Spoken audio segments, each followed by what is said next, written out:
Hello, welcome to Ms. Peepers Reading Corner. I'm Katrina, aka Ms. Peepers. Let's talk about books.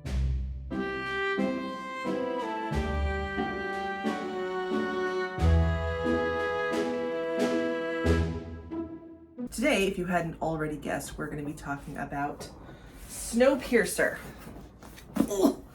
This is heavy because it is in fact a box set of 3 hardback graphic novels, parts 1, 2, and 3 of Snowpiercer. I'm just gonna hold the first one because that box set is heavy. Even the single book gets heavy after a minute. Snowpiercer was created by Jacques Loeb and Jean-Marc Rochette. Rochette did the illustrations for all 3 of these actually. Jacques Loeb just wrote the first one. There are different authors for the other 2, and I'll put their names up here as well. Snowpiercer you may recognize from either the film or the TV series. Snowpiercer was, as you might have guessed from the authors' names, initially written in French, published in France, and it really didn't go anywhere when it was first released. I mean, people enjoyed it well enough, but it stayed pretty localized. And then the Korean director Bong Joon-ho found a copy in his local comic book store that had been translated into Korean. He didn't know it at the time, but that was actually a pirated copy. It was never supposed to be released in Korea, but he read it and he loved it, and so he decided to make a movie out of it. And that movie is fantastic, by the way. And from there, the graphic novel, of course, became of interest internationally and eventually made its way to fancy box sets like this one, but also just to translate in different languages across the world. But let me tell you what this is. This story takes place in an undefined future world where some sort of cataclysmic event has created another ice age. And some humans have survived by piling into this train called a Snowpiercer.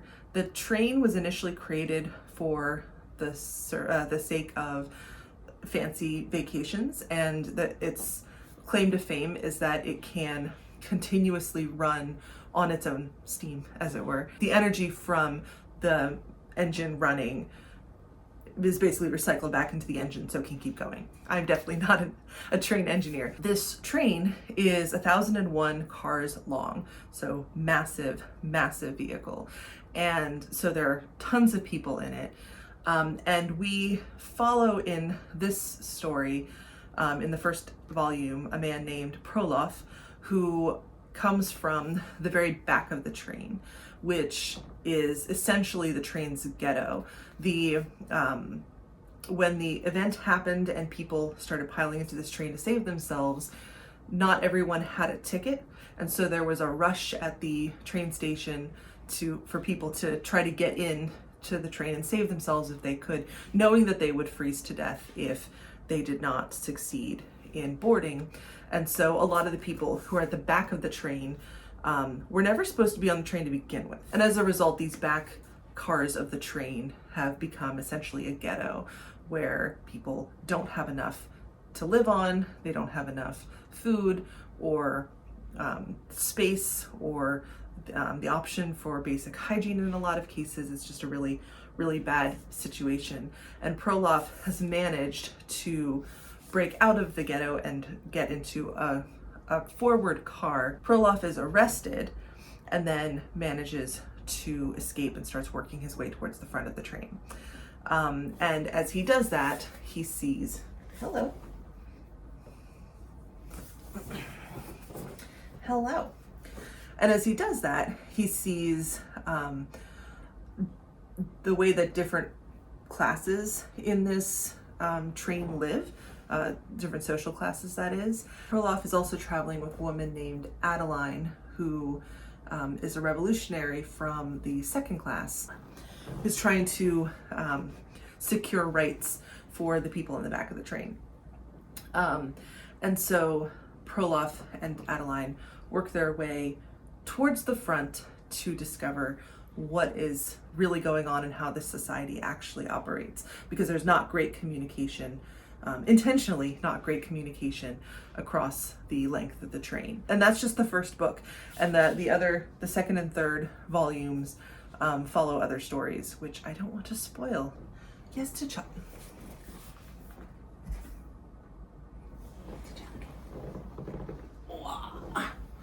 Okay, here we go. There we go. Now she's happy. There's of course a lot of action in this, but it's also a very thoughtful discussion of how society can go really wrong in a crisis type situation. Oh, there she goes. How society can really go wrong in a crisis situation. People are just trying to survive, and so they do so by clinging to what they have, and then the governmental system, in this case the government of the train, becomes very authoritarian and is trying to maintain order as best that they can, but also protect the members of that governing body, and the members of the elite classes are trying to protect themselves and what they have. It also talks about how people would survive on a train, how it's very interesting going through the different cars and seeing like, here's where there's like a greenhouse essentially. That's one of the nicer ones. There's also a car where they're manufacturing synthetic meat, which is not fantastic. But so they talk about how survival happens on this train, the nuts and bolts of it, but also the further forward they go in the train, the more disconnected people are from like the horrors of what's happening at the back. There are of course a lot of content warnings with this one. There is a ton of violence. There's oppression, governmental oppression. There is abuse of power by authority figures and by law enforcement. There's a fair amount of sex in it and nudity, and some of that sex is consensual and some of it is not. So that's something to be aware of as well. I did very much enjoy this series. There is, I learned, a prequel series, which I definitely want to check out at some point. And it's a very interesting set of stories. I've also not seen the TV series because I believe it's on Peacock, which I currently do not have. So at some point, I'm sure that I will watch the TV series, but I can wholeheartedly recommend the film adaptation, which really just follows the first book, first volume. So yeah, I don't read a ton of graphic novels, as you may have noticed if you've been watching my channel for a bit. So I tend to be pretty picky about which graphic novels I do pick up. And this is a very good one, and I highly recommend it. So have you read Snowpiercer? Have you seen the movie? Is the TV show worth watching? Let me know in the comments what you think, and either way, I will see you in the next one.